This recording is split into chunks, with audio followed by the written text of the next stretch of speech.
días a todas, a todos. En nombre de FISA y de GL Events, les damos la más cordial bienvenida a esta tercera jornada de la 12ª versión de Expo Salud. Para todos ha sido un congreso intenso. La feria también tiene muchas novedades, mucho equipamiento, muchos proyectos que mostrarles, así que también esperamos que su visita a la feria haya sido provechosa.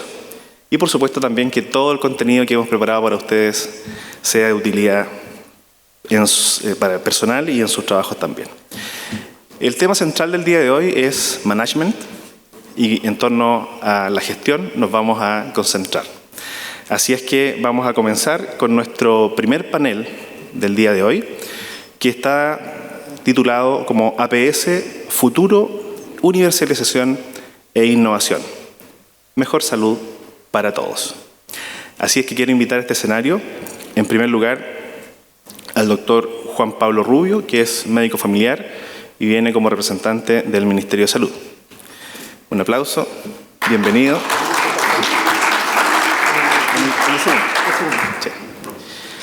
A continuación, quiero invitar a Patricia Castillo Navarrete. Ella es matrona de profesión y es directora del Departamento de Salud Municipal en la Municipalidad de Renca. Patricia, bienvenida. ¿En el otro? Sí. También quiero invitar a este escenario a Tomás López, es cirujano dentista y es director del CESFAM Dr. Carlos Godoy en la Municipalidad de Maipú. Bienvenido, Tomás. Y para completar nuestra mesa sobre futuro, universalización e innovación en APS, quiero invitar a este escenario a Mario Villalobos, cirujano dentista, magíster en comunicación estratégica y asesor de salud de la Asociación de Municipalidades de Chile. Doctor Villalobos, bienvenido. ¿Al fondo? Sí. Ya.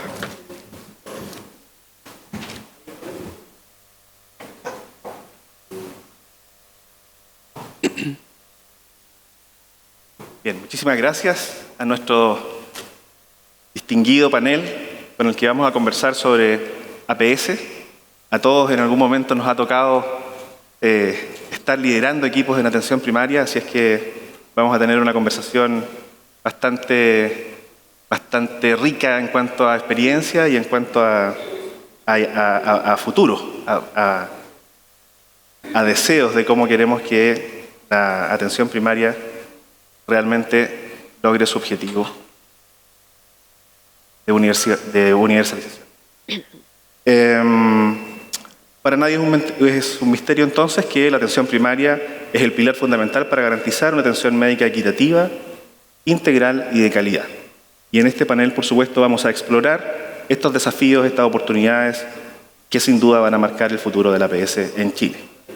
Así es que buscando cómo podemos avanzar hacia una cobertura universal y cómo la innovación puede ser parte para llevar esta universalización a la práctica, es que estamos reunidos el día de hoy. Así que vamos a comenzar con Patricia,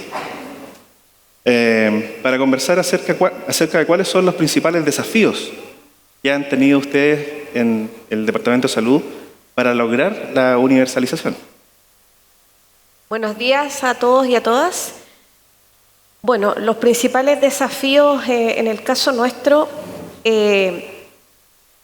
cuando partimos el año pasado con la APS universal, nuestro delta de inscripción, vale decir la gente que estaba por fuera del sistema, que eran ISAPRES, CAPREDENA, DIPRECA, eran 25.000 personas, ¿ya?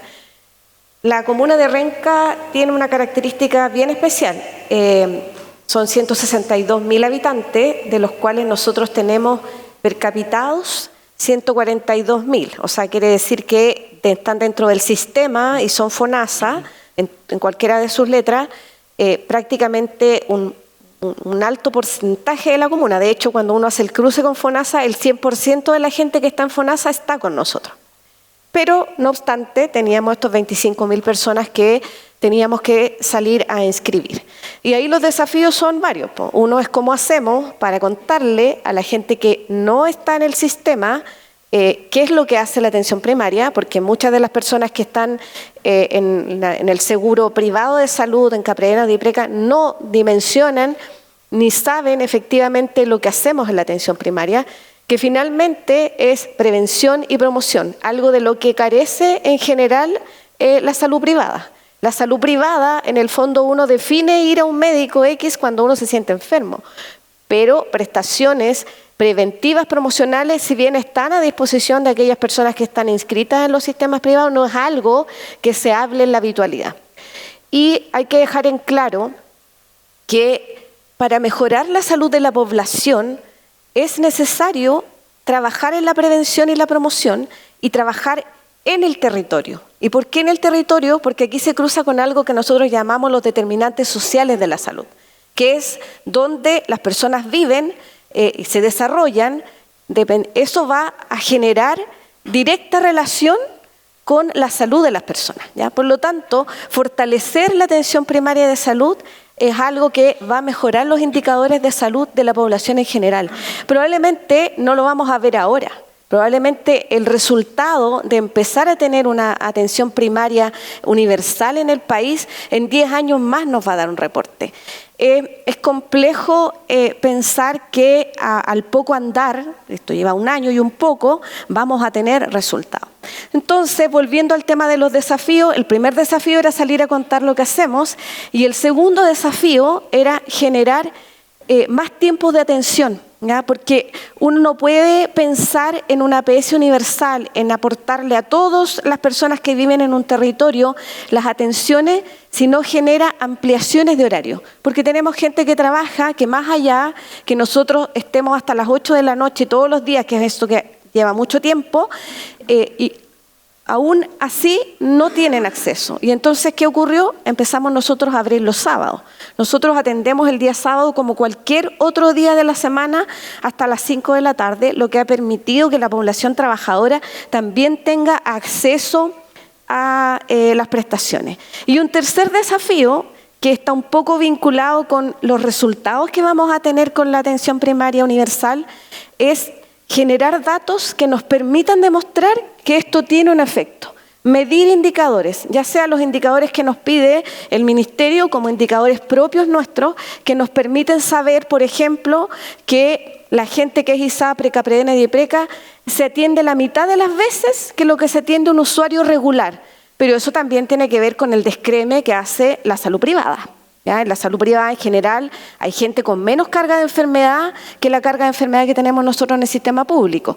Entonces, un usuario de Renca que es FONASA se atiende 10 veces en un año en promedio, porque hay gente que puede atenderse más o menos, pero la gente que viene del mundo privado se atiende 5 veces. Y eso yo hoy día lo puedo decir tranquilamente porque nosotros tenemos una unidad de datos que me permite generar una data y demostrar que efectivamente tenemos resultados. Yo puedo decir hoy día cuánta gente de ISAPRE atendemos en Renca y puedo decir que efectivamente los recursos inyectados por la atención primaria de salud que llegan a través de un convenio, han tenido su efecto. ¿Y han tenido su efecto en qué? En que efectivamente estamos atendiendo gente del mundo privado y en que hemos extendido los horarios, lo que ha servido para la nueva gente inscrita, pero también para generar nuevas prestaciones a los usuarios que ya venían inscritos. Si yo miro el 2022 y miro el 2023, fin de año, un año completo, nosotros el año pasado aumentamos en un 20% las prestaciones respecto del 2022. Y Tomás, a nivel local, ya aterrizándolo al CESFAM, ¿cómo les ha ido a ustedes con los desafíos? Nosotros no tenemos todavía en la comuna la universalización instalada, estamos en espera, somos una de las comunas más grandes del país, donde tenemos sí efectivamente una brecha. Ahí mostrar la diferencia que puede existir entre una comuna y otra, que finalmente nos va a llevar a realizar estrategias distintas también. Por ejemplo, nosotros como Maipú tenemos cerca del 56% de la población FONASA inscrita en los establecimientos de salud. Por lo tanto, tenemos una brecha todavía grande con las mismas personas de FONASA que prefieren, en este caso en Maipú, atenderse muchas veces en el sistema privado que también está como oferta en Maipú. Y eso tiene que ver con el contexto también que tiene la comuna, donde hay una oferta de salud mixta. Por lo tanto, también tenemos que reencantar.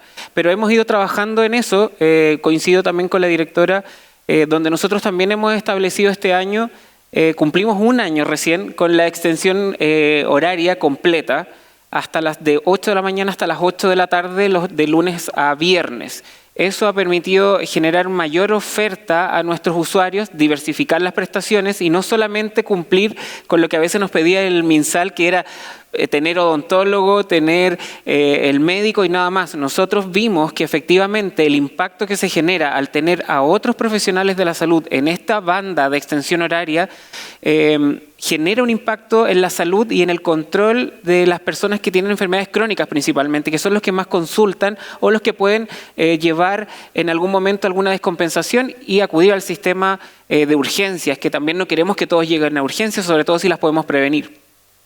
Nosotros, a diferencia de Renca, tenemos la experiencia en los sábados también, pero de las 9 de la mañana hasta las 7 de la tarde. Eso también ha sido un impacto gigante porque con todos los funcionarios de la salud tenemos médicos, tenemos matronas, tenemos nutricionistas, tenemos psicólogos y ahí vemos que abarcamos distintas áreas y finalmente decir que en esos espacios es cuando nosotros llegamos a la población que también realmente lo necesita, a la que trabaja, a la que tiene la posibilidad, por ejemplo, de dejar a sus hijos al cuidado de otra persona para acudir al CESFAM un día sábado, para hacer talleres. Como decía, APS tiene un componente que es promocional y preventivo principalmente. Muchos, los que hemos trabajado en atención primaria, sabemos que a lo mejor un taller un día miércoles a las 9 de la mañana, 10 de la mañana, no va a tener la asistencia a lo mejor tan alta como a lo mejor si hacemos un taller un día sábado, donde existe la posibilidad de que la gente acuda. Estamos preparándonos también con distintas estrategias para poder ir diversificando nuestra forma de comunicación también con el usuario, con nuestra población a cargo, que también ese es un desafío que tenemos como atención primaria, que a lo mejor estamos muy atrasados. Tenemos que ocupar las tecnologías para poder acercarnos a la gente. Las redes sociales, la mensajería de texto, las páginas web, todas esas cosas que a lo mejor ya están probadas. Ayer en un panel alguien dijo, no hay que descubrir el hilo negro. Y eso sucede también en APS. Tenemos que mirar un poco más qué se hace en el ámbito privado, en otros países, en distintas circunstancias para poder nosotros adaptar y tomar estas tips y adaptarnos a nuestras realidades, que claramente en el país son bastante distintas, pero sí podemos hacer alguna estrategia que sea común, que permita generar finalmente una gestión interna que tiene que ver con la demanda asistencial. ¿Cómo gestionamos la demanda asistencial? ¿Cómo hacemos más eficiente nuestro sistema? Que ha tenido muchísimos logros a través de la historia, o sea, no podemos desconocer eso, pero tenemos que ir poniéndonos al ritmo y al tanto de lo que está aconteciendo ahora, y que es el uso de las tecnologías también. Bien, gracias. Mario, y ya que es necesario tener entonces esta visión global, ¿cómo están viendo ustedes desde la MUCH los desafíos de la universalización? Bueno, nosotros hemos conversado bastante el tema y nos preocupa muchísimo, básicamente porque entendemos que la intención es buena, lo que es una idea que se ha puesto a la mesa de la OPS, ¿no es cierto?, universalizar la salud. Pero nosotros tenemos demasiadas dificultades en nuestras instalaciones todavía, en nuestro municipio.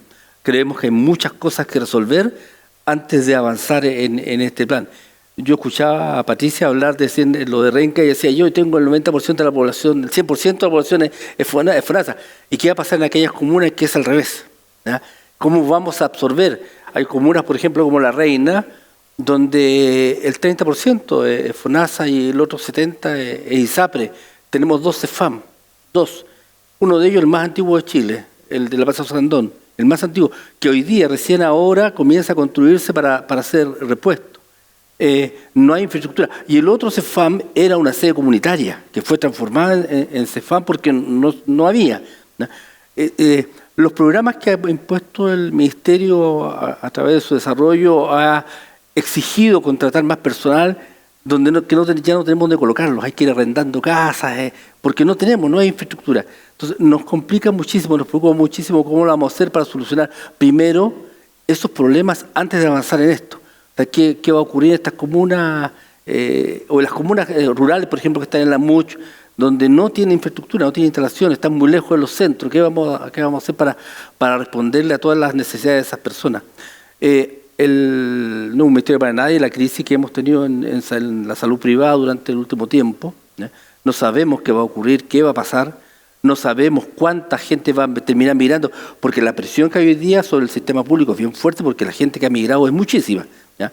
Más los inmigrantes que han ingresado al país, de los cuales muchos tampoco no tenemos un catastro, no sabemos cuántos son, que también va a llegar un minuto que vamos a tener que integrarlos, que no sabemos cómo le vamos a dar respuesta, porque va a ser obligación atenderlos. No hay un catastro de ellos. Entonces es bien complejo. ¿Cómo lo vamos a hacer para avanzar este programa si hay muchos problemas que tenemos que resolver primero?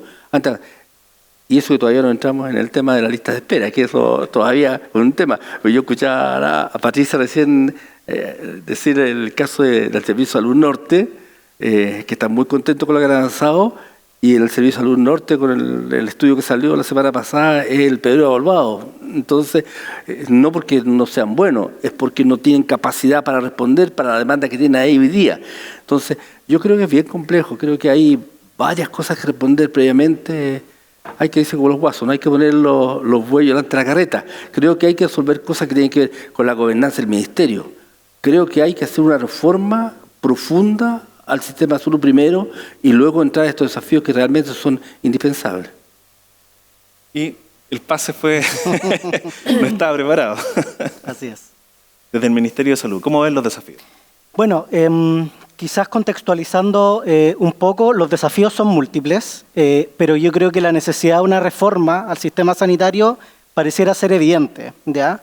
Tenemos un perfil epidemiológico que cada vez se va empeorando más. Tenemos 2,5 millones de chilenos con 5 más condiciones crónicas de salud.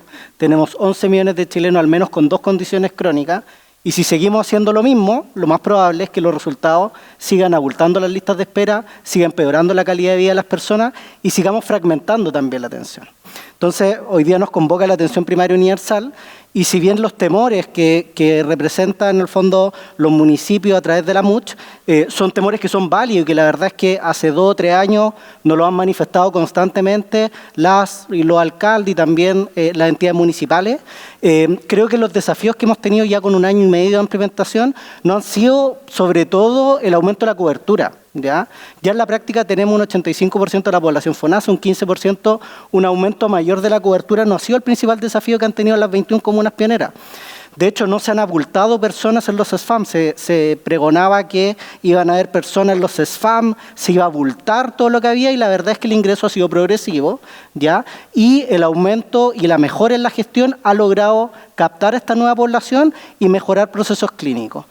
Cosas evidentes, por ejemplo, la APS Universal incorpora un modelo de cronicidad distinto, un modelo de cuidados integrales, que nosotros le decimos ESICEP, que ya lleva 5 años de implementación, donde en el fondo se le evalúa integralmente a la persona. Yo soy médico familiar, dentro de mi disciplina está el ver integralmente a la persona. Ya a las 8:30 tenía citado a alguien, vengo desde el CESFAM, y una persona que tenía hipertensión, tenía hipertrofia ventricular izquierda, tenía un trastorno de ansiedad, tenía hipotiroidismo. Si a esa persona la atendemos habitualmente por especialista, va a tener 3 o 4 especialistas con interacciones farmacológicas, con aumento de los costos, y lo que estamos trabajando un modelo de cuidados crónicos de esa persona tenga un médico o médica de cabecera y un equipo también que la acompaña también a través de su cronicidad. Por lo tanto, mejora los procesos de gestión clínica. También incorporamos Telesalud, que es una plataforma desde el Ministerio de Salud donde las personas pueden desarrollar sus solicitudes y, por ejemplo, muchas cosas pueden ser resueltas vía telefónica y se resuelven las cosas en un acto médico habitualmente. Una persona con hipotiroidismo hay que pedirle previamente la TSH y por lo tanto se optimizan procesos de gestión. Lo importante quizás es ver los procesos virtuosos porque efectivamente existen desafíos, sabemos que existen brechas de infraestructura, pero ¿por qué no hablar también de esta infraestructura ociosa que es de 5 a 8 los días o los fines de semana? ¿Ya? Al poder ampliar esos horarios de cobertura también podemos mejorar la cobertura, mejorar la gestión y eso yo creo que han sido los desafíos, pero si tuviese que decir algo a nivel nacional son bien distintos, ha sido bien distinto la realidad de Alto Hospicio, la realidad de Tocopilla con un hospital familiar y comunitario, y también, por ejemplo, Puerto Vara, Aysén, han sido muy distintos. Entonces, cada uno ha tenido, algunos tienen más desafíos en ampliar la cobertura, otros en optimizar procesos de gestión, otros en mejorar la gestión clínica también con respecto a la SIC, por la gestión también remota de la demanda a través de telesalud, y otras personas también han incorporado mucho lo que es la promoción de la salud a través de los activos comunitarios o los diálogos participativos, incorpora varias acciones también, ¿cómo se llama? La universalización que podemos seguir comentando a lo largo del panel.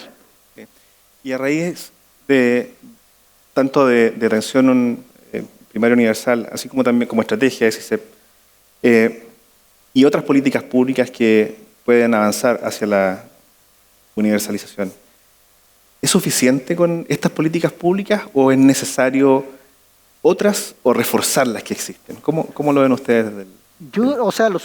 Evidentemente son factores que son estructurales, ¿ya? Las personas se nos están enfermando más, están acumulando más carga de enfermedad. Y por lo tanto, para poder disminuir eso, en el fondo tenemos que generar condiciones de vida saludables, ¿ya? Y eso en el fondo se gestiona también a nivel territorial, y los alcaldes que se adhieren a la APS universal se adhieren también a un compromiso de la institución del Estado en todo el compromiso territorial en poder mejorar las condiciones que las personas viven, estudian, trabajan, porque en el fondo lo más importante es poder contar quizás con una ciclovía para poder realizar, poder moverse a través de la bicicleta también, poder tener espacios de trabajo también, que nos generen también salud también, no estar estresado en el trabajo. Entonces, si bien son condiciones estructurales, creo que es importante aclarar que este desafío no es solo de salud. Si seguimos mirando en el fondo el desafío desde salud, vamos a seguir aumentando los costos, vamos a seguir aumentando los exámenes también, y posiblemente no vamos a mejorar mucho más la salud de las personas si no nos anticipamos al daño. O sea, si trabajamos sobre la enfermedad, yo creo que vamos a seguir cometiendo los mismos errores que hemos tenido durante estos 20 años, que la población cada vez se nos está enfermando más. Patricia, y para ustedes como comuna, ¿es suficiente con las políticas que existen, las políticas públicas que existen, o es necesario incorporar alguna reforma? A ver, sí que coincido un poco con lo que dice Juan Pablo. Si nosotros seguimos esto compartimentalizándolo y dejándolo solo en salud y pensando que universalizar la atención o tener más especialistas va a solucionar el problema de salud de las personas, estamos súper equivocados, ¿ya? Nosotros, a propósito de la APS universal y a propósito de nuestra historia como comuna cuando estuvimos en pandemia, que tuvimos nuestro Centinela Renca y universalizamos la atención en esa época, entendimos en el municipio, no en salud, que la llave de todo esto, primero es la universalización en todas las estrategias que tenemos. 2, que tenemos que partir a temprana edad. Si nosotros queremos mejorar la salud de las personas, tenemos que partir con un viaje de esas personas desde que nacen hasta su edad de adulta, en el fondo, incorporando estrategias de vida, de estilos de vida saludable, como decía Juan Pablo, y además atenciones de salud. Y les quiero contar que a propósito de ese pensamiento que nosotros hemos hecho y respondiendo un poco a que la llave maestra no está solo en salud y no solo en la reforma de salud, nosotros este año partimos con algo que le llamamos Crecer en Renca. Es una apuesta del municipio de Renca a 18 años, ¿ya?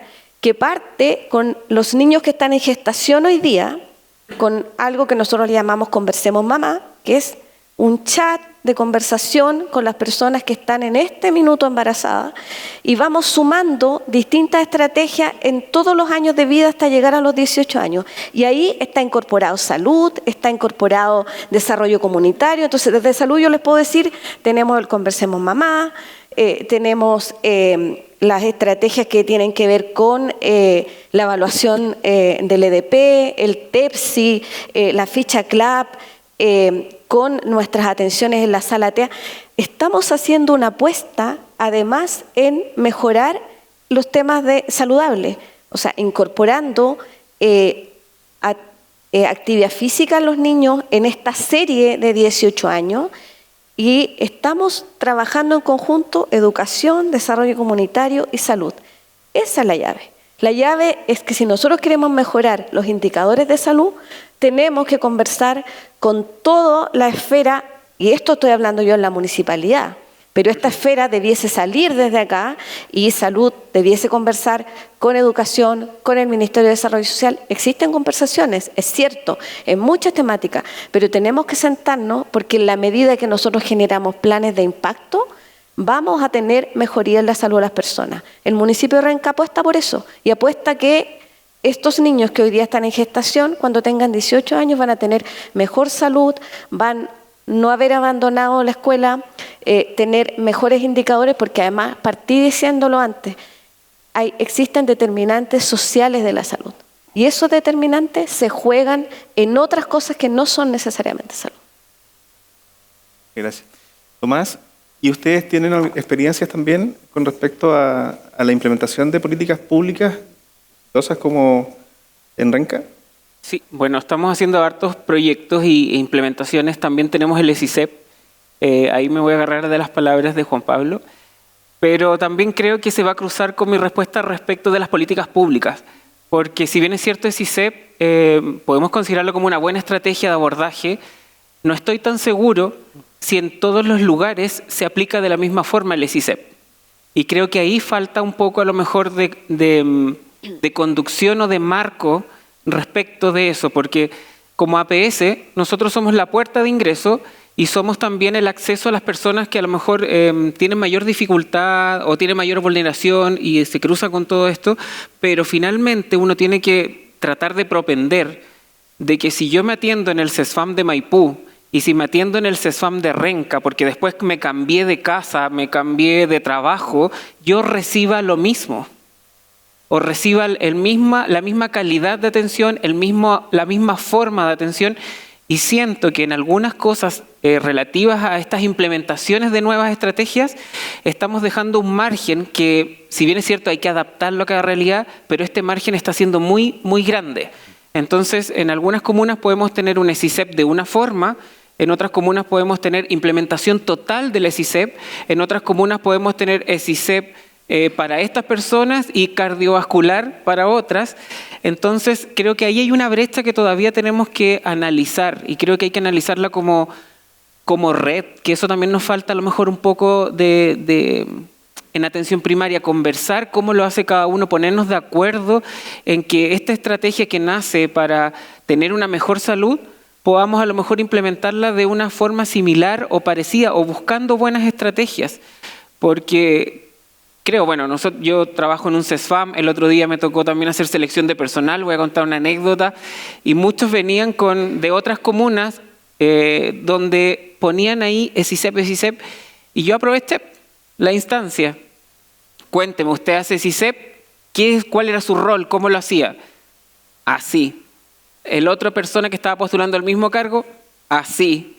La otra persona, para allá. Entonces, no había ni uno de estas personas que hacían ESICEP que me dijeran algo común. Entonces, siento que muchas veces el usuario, que es nuestro foco, es el que nosotros deberíamos tratar de atender similar. Entonces, cuando va a una comuna X, va a recibir una atención de una forma, y si va a la comuna Y, en la misma atención primaria, va a recibir una atención de otra forma. Creo que por ahí a lo mejor podríamos, a través del MinSal, generar estas estrategias. Si bien es cierto, existen guías y todo eso, siento por esta misma experiencia que también uno la ve, que la implementación es muy distinta de estas políticas o de estrategias en distintas comunas. ¿Tiene que ver con realidad local? Sí, pero hay un marco donde nosotros deberíamos irnos moviendo y al parecer ese está un poco difuso. Creo que otro de los puntos también importantes que hay que mirar en la atención primaria es la gestión de la demanda. No como título, porque finalmente eso es como, ya se viene hablando hace harto tiempo, como un titular bien grande, pero es cómo hacemos efectiva la gestión de la demanda.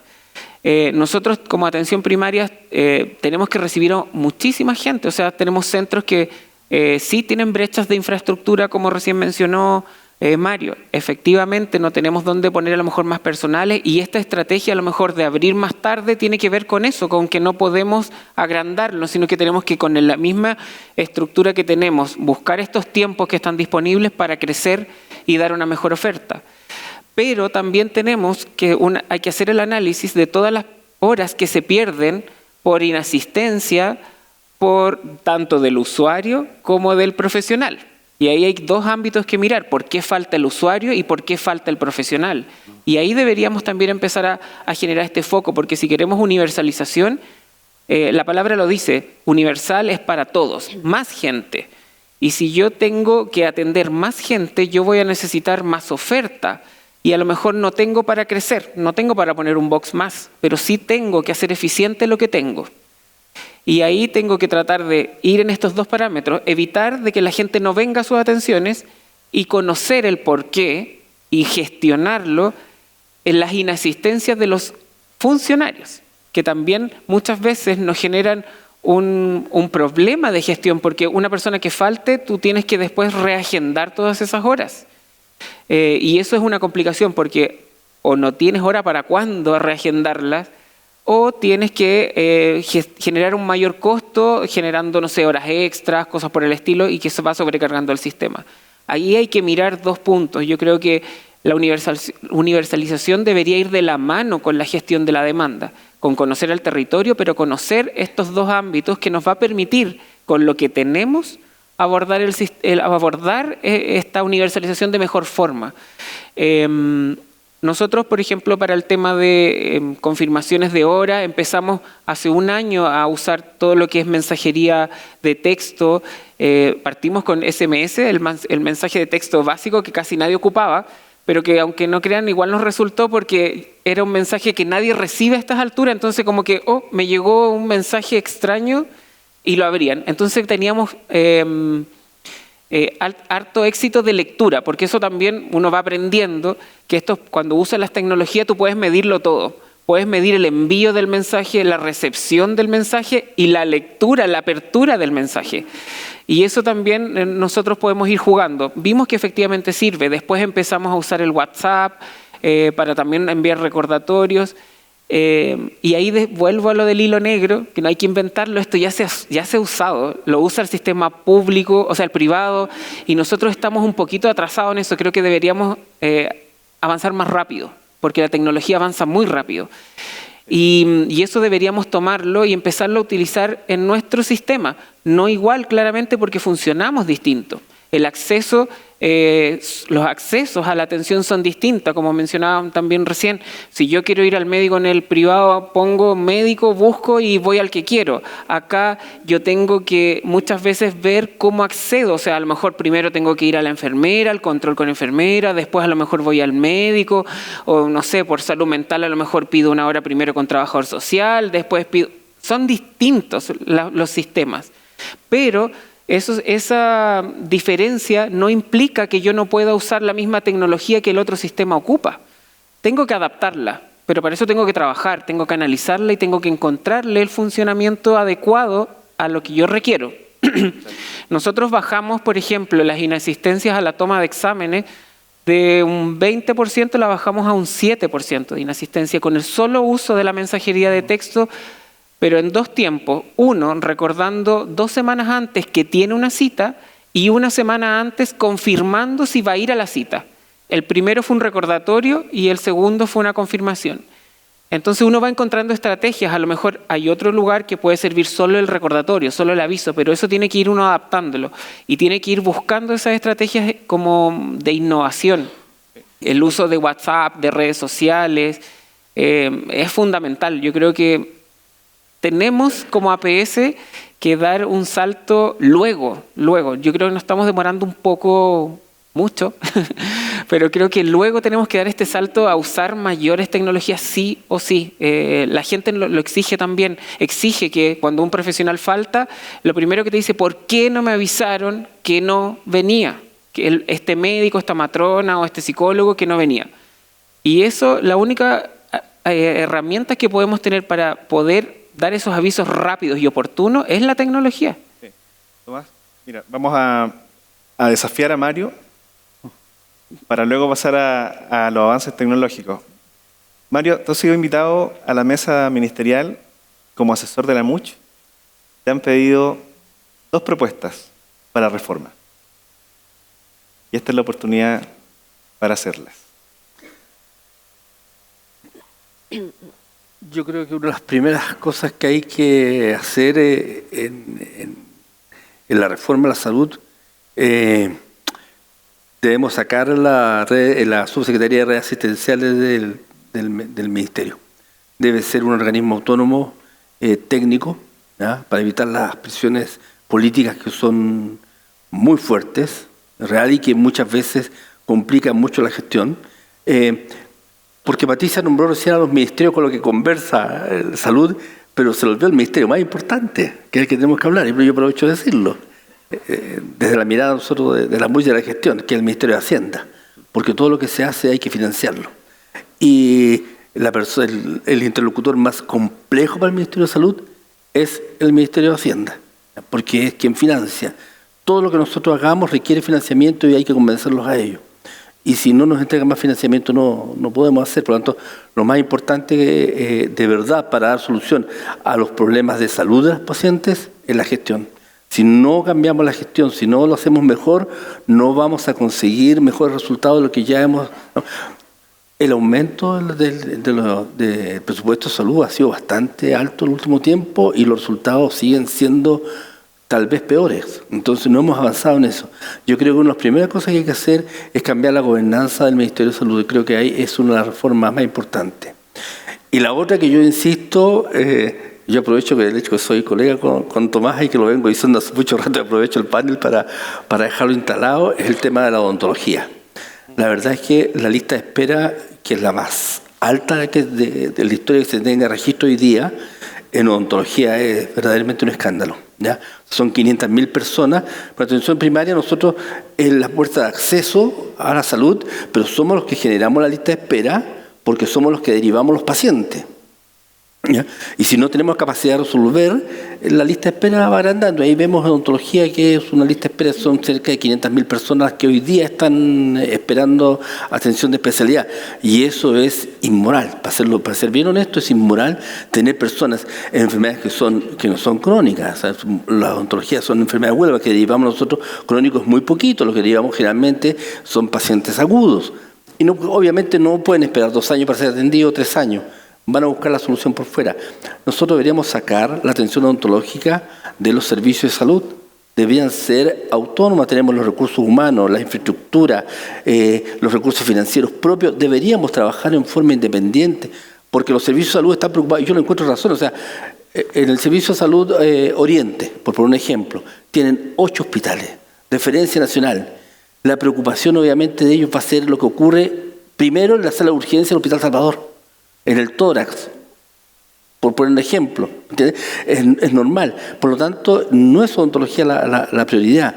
Debiese entonces funcionar en forma autónoma. Yo creo que son dos propuestas que yo en lo personal haría. Bien, muchas gracias. Oye, y tomándonos entonces de las sugerencias que hacía Tomás, vamos a preguntarle a Patricia, con respecto a las innovaciones tecnológicas. ¿Cómo lo han hecho en Renca? ¿Han incorporado tecnología? ¿Están buscando modelos que aplicar? ¿Han tenido casos de éxito? ¿Cómo lo han hecho? Bueno, nosotros tenemos una historia anterior a ingresar como APS Universal de innovación. De hecho, cuando les comenté recién de Centinela Renca, nosotros generamos un software propio de seguimiento de pacientes COVID. O sea, nosotros hoy día tenemos la capacidad de contar la historia completa de lo que ocurrió en la pandemia en Renca, con un software de creación propia que partió muchos meses antes de hacer la modificación en Epivigila, que fue donde después se hizo el seguimiento de todos los pacientes del país, ¿ya? Y desde ese aprendizaje que significó la pandemia, a nosotros nos quedó súper claro que teníamos que incorporar innovación en nuestro quehacer, ¿ya? Porque al incorporar innovación, hacemos las cosas de forma distinta, pero además lo que hacemos es expandir lo que podemos hacer. Y entonces una de las primeras cosas que hicimos post pandemia fue entrar en la gestión de la demanda, que también lo habló el director acá. Nosotros hacemos gestión de la demanda. En Renca los pacientes pueden pedir sus horas por línea 800, por página web, y además tenemos telesalud, ¿ya? Y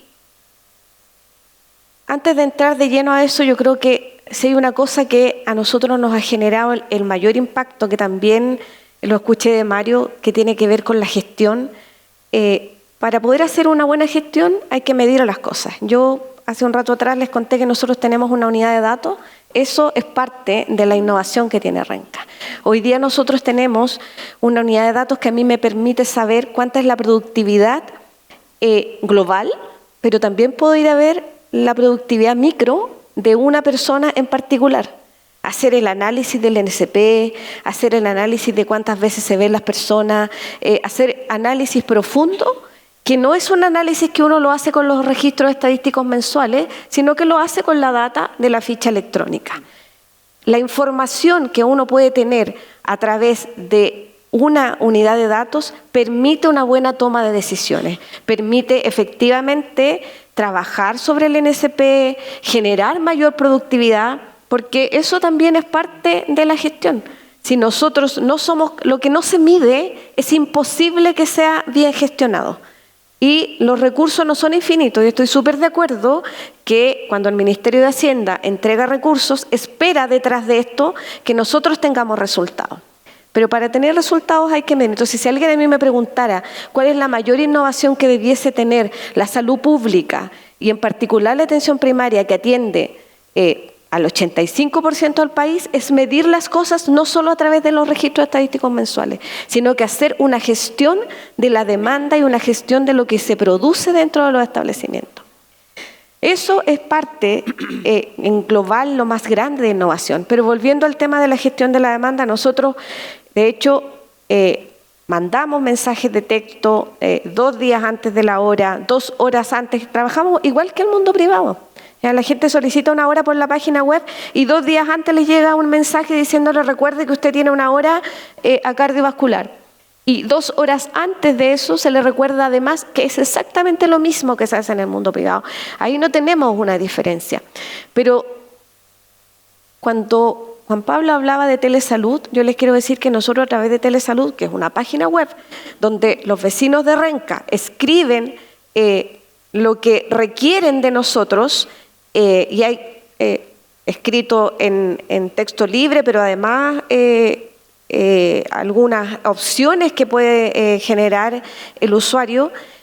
Nosotros, el 52% de las consultas que ingresan por telesalud se resuelven por teléfono. ¿Ya? Tenemos un equipo multidisciplinario trabajando en telesalud, que es médico, matrona, enfermera, psicólogo, administrativos que resuelven los temas de hora.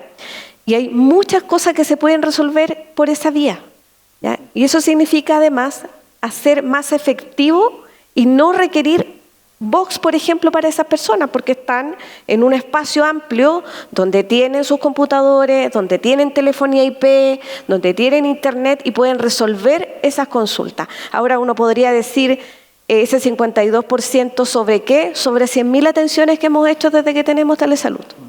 ¿Ya? Entonces no estamos hablando de poco. Y otra innovación y hablando ya de una innovación más macro, que es ocupar el hospital digital, porque también nosotros tenemos que ser conscientes de que hay muchas estrategias que hoy día en la atención primaria muchas veces no ocupamos. Nosotros tenemos una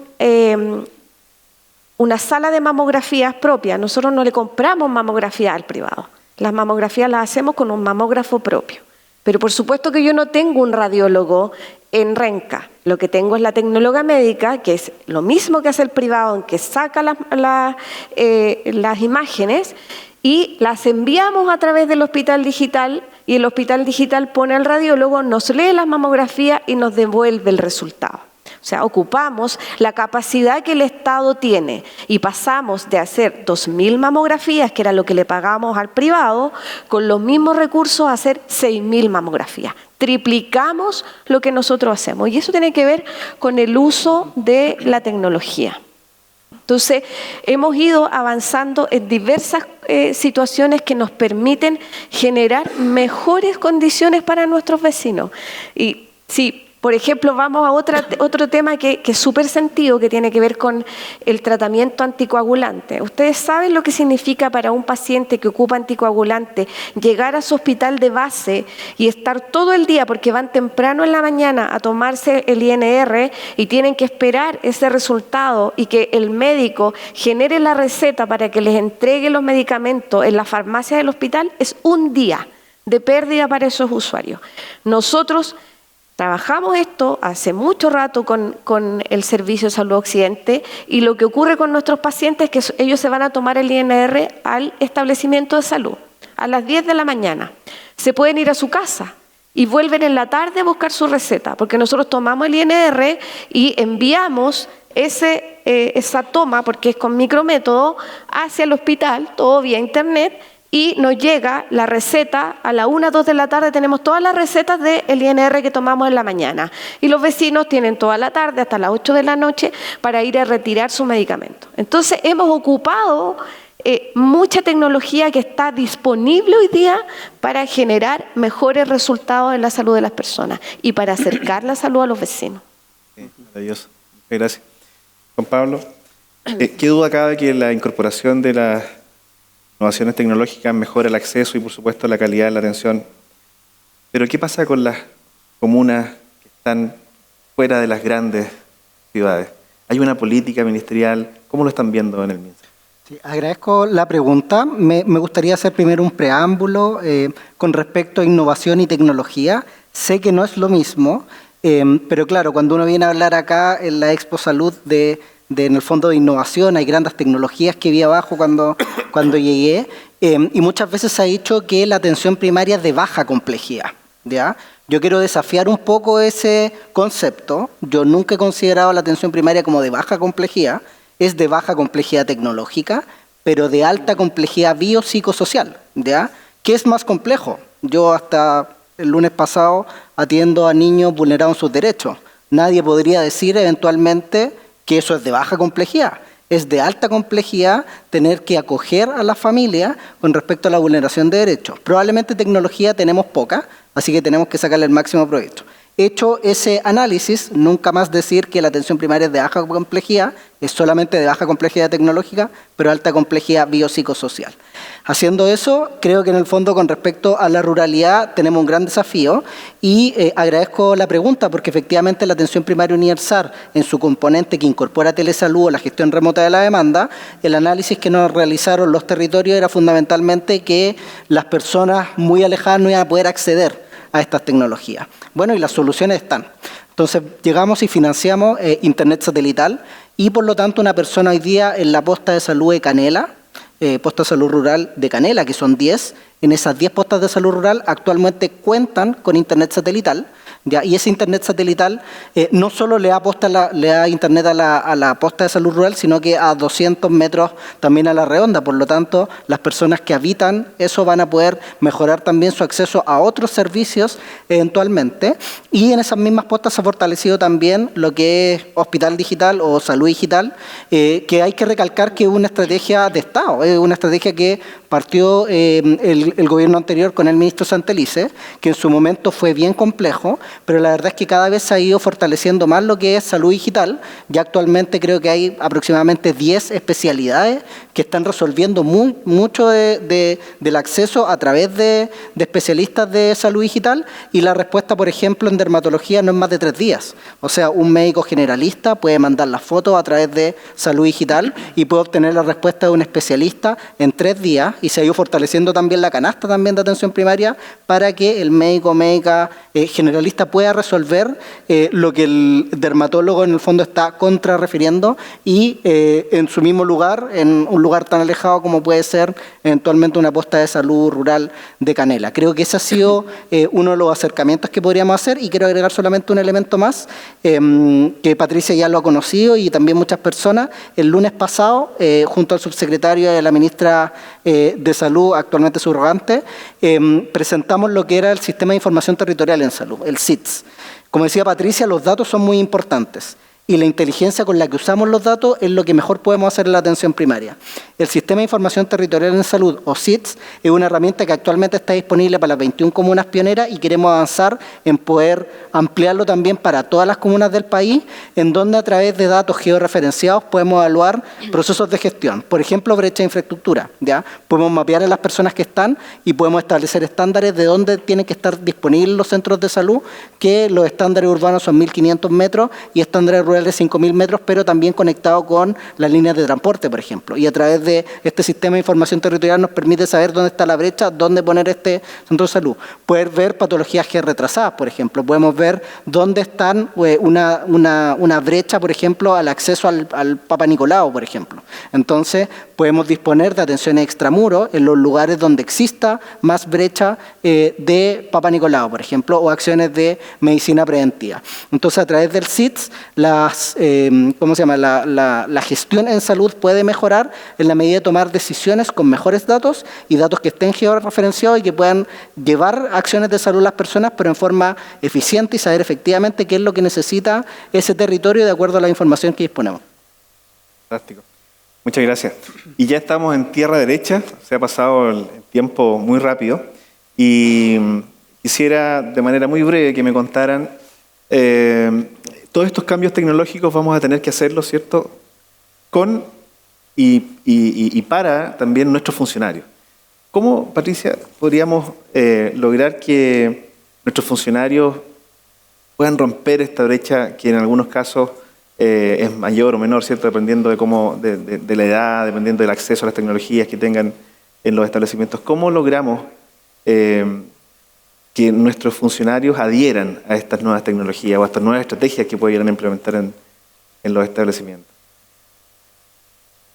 Bueno, tal vez para nosotros no ha sido complejo, ¿eh? A pesar de que tenemos funcionarios de diversas edades, como tú bien planteas, y muchos que probablemente cuando nosotros partimos con toda esta innovación tecnológica eran analfabetos digitalmente, ¿ya?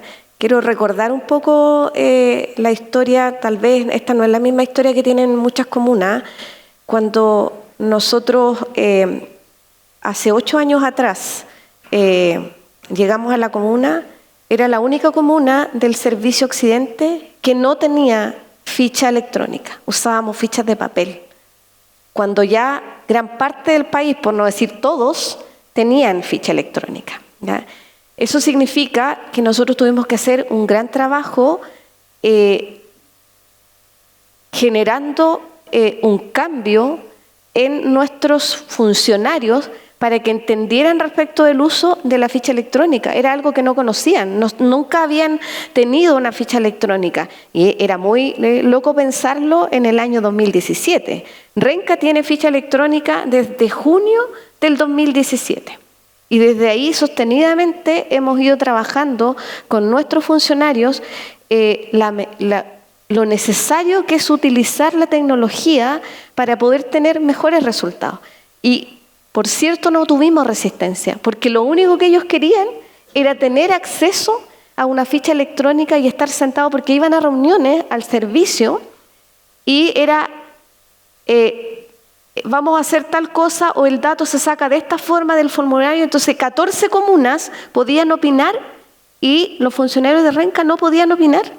Entonces era casi una necesidad para ellos en ese momento y yo creo que eso fue un tremendo plus para nosotros.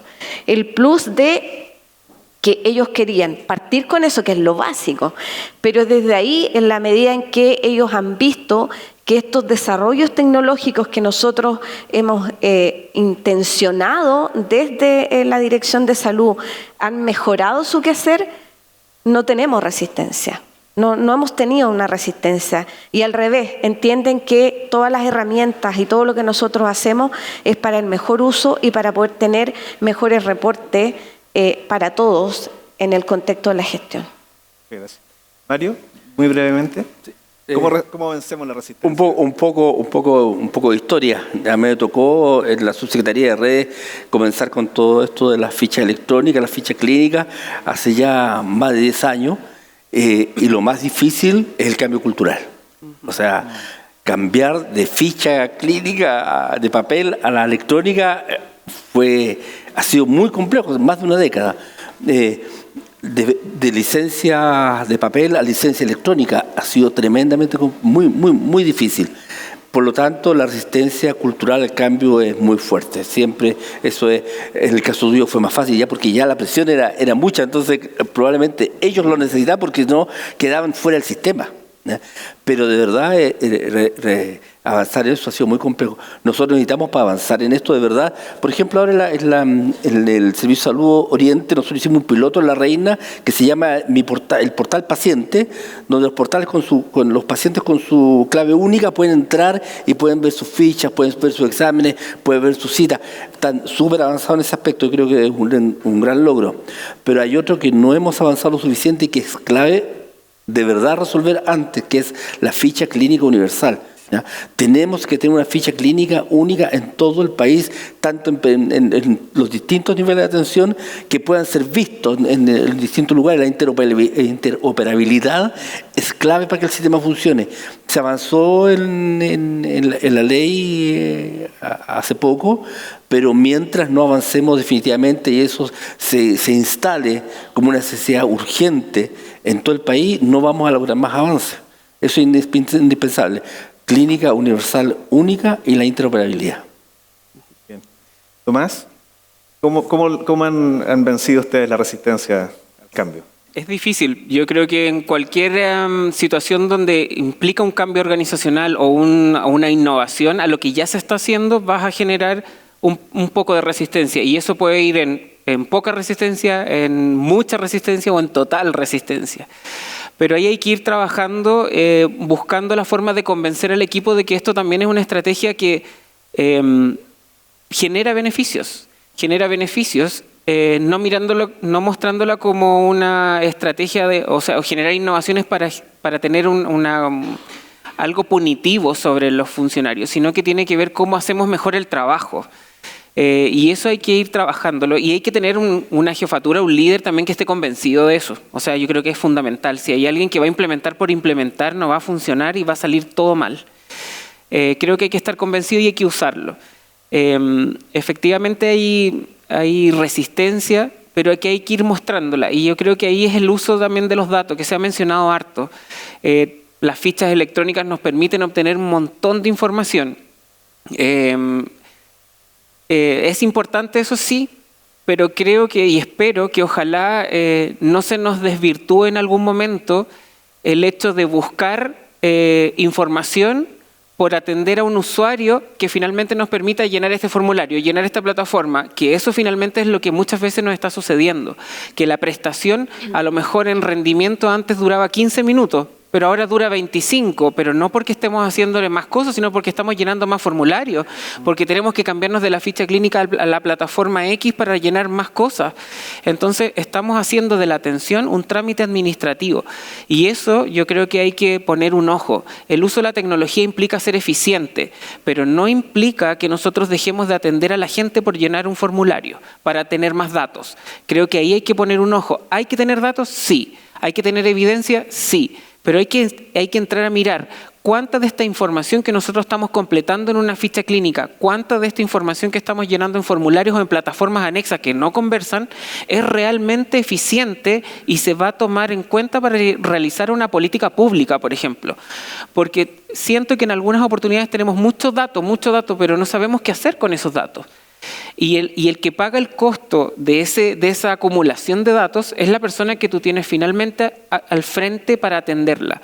Preventivamente, rehabilitadoramente, curativamente, como quieras llamarlo. Esa persona que está ahí es la que te aporta el dato. Y no puede ser más importante la planilla o la plataforma que la persona.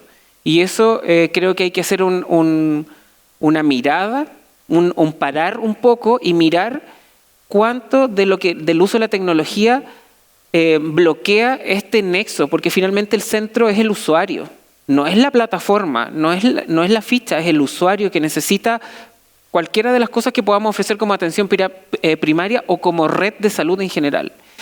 Y creo que para cerrar también, una de las cosas que estamos deficientes es la interoperabilidad, que es lo que acaba de mencionar. O sea, el que no tengamos fichas electrónicas que conversen, hace que finalmente tengamos estas plataformas paralelas, que después el CESFAM vaya creando este drive con una cosa distinta, la planilla para que, no sé, veamos las mamografías que llegaron de otro lado, y te llenas de información por todos lados, y eso va haciendo que el sistema finalmente se enfoque en lo administrativo y no en la persona.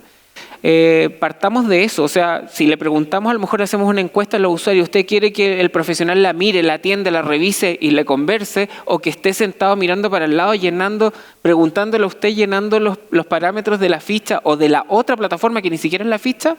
Les aseguro que la mayoría va a votar o va a creer que es mejor que el profesional la revise, le hable, le indique, le enseñe, versus que esté enfocado en la pantalla. Creo que ahí hay una línea muy fina que no se nos puede perder, porque finalmente el contacto con el usuario es lo que finalmente va a generar el cambio de salud, a que nos va a dar el impacto a futuro, que tengamos menos gente enferma, o si se enfermó, que la tengamos compensada, que no tengamos servicios de urgencia atochados, que no tengamos listas de esperas enormes, porque tenemos que irnos al foco preventivo, pero el foco preventivo es cuando yo incido en un cambio en la persona, no cuando lleno el formulario. Entonces creo que ahí también hay que mirar. Insisto, no estoy diciendo que los datos no sirvan, que no hay que hacerlo. Creo que hay que llegar a un punto medio donde esto nos permita generar satisfacción usuaria, pero que también nos permita información para generar cambios en las políticas públicas. Creo que eso ahí no se nos puede perder. Creo que el uso de la tecnología es súper eficiente, tenemos que hacerlo. Siento también, voy a volver un poco al punto anterior que mencioné, la directora aquí dijo hartas estrategias que desarrollaba en Renca. Yo en Maipú también tenemos varias, tenemos también un mamógrafo propio y todo, pero vuelvo a insistir que la sensación es de que pasan a ser buenas prácticas locales y no políticas públicas. O sea, yo debería, como usuario de FONASA, por ejemplo, debería ir a Renca y tener la misma posibilidad de toma del análisis de anticoagulante, el INR, si yo voy a Maipú. Y eso no sucede porque pasa a ser una buena práctica de una comuna. Tenemos que buscar estos procesos que sí funcionan y que están probados para poder estandarizar políticas públicas de acceso y de atención igualitaria. Si finalmente queremos universalización, es para que la persona de Arica y la de Santiago, la de Coquimbo, la de Concepción, reciba la misma oportunidad de atención y la misma calidad de atención. Y estamos en un momento donde tenemos buenas prácticas aisladas respecto de la innovación y respecto del acceso, respecto de la atención. Entonces eso, como sistema público, lo que tenemos que buscar es que sea un beneficio para los usuarios, para nuestros pacientes. Georreferenciamos muchas cosas, pero todos hacemos las cosas distintas. Entonces tenemos que buscar esta forma de que a lo mejor las buenas prácticas de uno se puedan implementar. Y ojo, que yo creo que también es una oportunidad que a lo mejor tengamos una variedad de cosas, que todos hagamos las cosas distintas. ¿Por qué? Porque eso nos permite ver finalmente cómo ha resultado todas estas cosas. Y podemos decir, ¿sabes qué? Lo hacemos en distintas partes diferente, por lo tanto, este resultó más, tiene un mejor impacto, implementemos, aprovechemos que tenemos diferencias, pero tengamos también una visión donde finalmente le entreguemos al usuario una prestación de calidad y con oportunidad a todos. Sí, muchas gracias. Juan Pablo, y para cerrar entonces, desde el Ministerio, ¿cómo logramos vencer la resistencia al cambio? Sí, yo creo que siempre que los trabajadores vean que en las tecnologías hay posibilidades de mejorar su trabajo, mejorar la calidad de su trabajo, incluso que las máquinas también, con la incorporación también de la inteligencia artificial, también nos solucionen ciertos aspectos de nuestra vida y podamos dedicarnos a otro, creo que eso siempre va a ser agradecido en general por los trabajadores, ¿ya? Y acá también yo todavía trabajo en un CESFAM en San Joaquín y efectivamente con el avance de las tecnologías uno todavía no entiende cómo tiene que copiar cada examen por separado y que muchas veces se le tiene que asignar tiempo extra administrativo a los trabajadores que no va a llevar finalmente a una mejora en la salud de las personas, ¿ya? Y acá yo creo que el Sergio Minué, que es un médico familiar español, da un ejemplo claro. Muchas veces hipertrofiamos el registro clínico. El miedo a la demanda y el miedo a la judicialización de la medicina nos hace llenar cada aspecto y cada detalle de lo que vemos. Y eso en el fondo relacional, el mapa no es el territorio. Por mucho que yo registre mucho en el registro clínico, nunca voy a poder captar el sufrimiento humano que existe en esa persona o la dolencia, a pesar de que lo pueda llenar por completo, ¿ya? Y yo siempre le digo a todos mis colegas, hemos pasado y han mejorado ostensiblemente los rendimientos en la atención primaria. Yo empecé el año 2015, llevo 10 años de trabajo en la atención primaria, siempre empecé con ficha clínica y no me imagino mi trabajo sin ficha clínica electrónica, sin licencia electrónica, porque me facilita la vida. Y han aumentado los rendimientos. Yo partía en 15 minutos de morbilidad, actualmente tenemos 20 minutos. Entonces siempre reflexiono con mis colegas del CESFAM que si mejoraron en 5 minutos eso, no es para mejorar el registro, es para poder mejorar la calidad de la atención, para mirar más a los ojos a las personas, ¿ya? Para poder tomarle la presión a todas las personas que asisten, para poder recomendar el PAP, para poder recomendar una mamografía, para poder, en el fondo, mejorar la salud de esas personas más que registrar por registrar. Así que creo que eso es importante porque los avances tecnológicos van más rápido muchas veces, pero la medicina propiamente tal sigue siendo el contacto cara a cara, el dar la mano, y el poder también, finalmente, es la labor que tenemos los profesionales de la salud, que es alivianar el sufrimiento también. Entonces, a pesar de eso, del avance de las tecnologías, creo que es importante reflexionar de que por mucho que avancen no podemos seguir mirando, como dirían los españoles, el ordenador, sino hay que estar mirando más a la cara a las personas. Bien, muchísimas gracias. Y bueno, amigos, la atención primaria en salud no es solo el primer contacto de los ciudadanos con el sistema de salud, es la base sobre la cual construimos comunidades más sanas, resilientes y equitativas. La universalización de la APS es un desafío que no podemos postergar, no con solo 21 pilotos, comunas pilotos, sino que ojalá extensible para todo el país. La innovación como aliado es fundamental. Estamos en una posición privilegiada con respecto a nuestros vecinos para superar barreras históricas de acceso y calidad. Hoy más que nunca debemos aprovechar el poder de la tecnología, el compromiso de nuestros profesionales, que somos los que hacemos salud en Chile, y el respaldo de las políticas públicas claras para transformar la APS. El futuro de la salud en Chile está en nuestras manos y como esfuerzo conjunto podemos asegurarnos de que este sea un futuro de mejor salud para todos. Muchísimas gracias a nuestros panelistas. Los invito a ponernos en el centro para la fotografía oficial.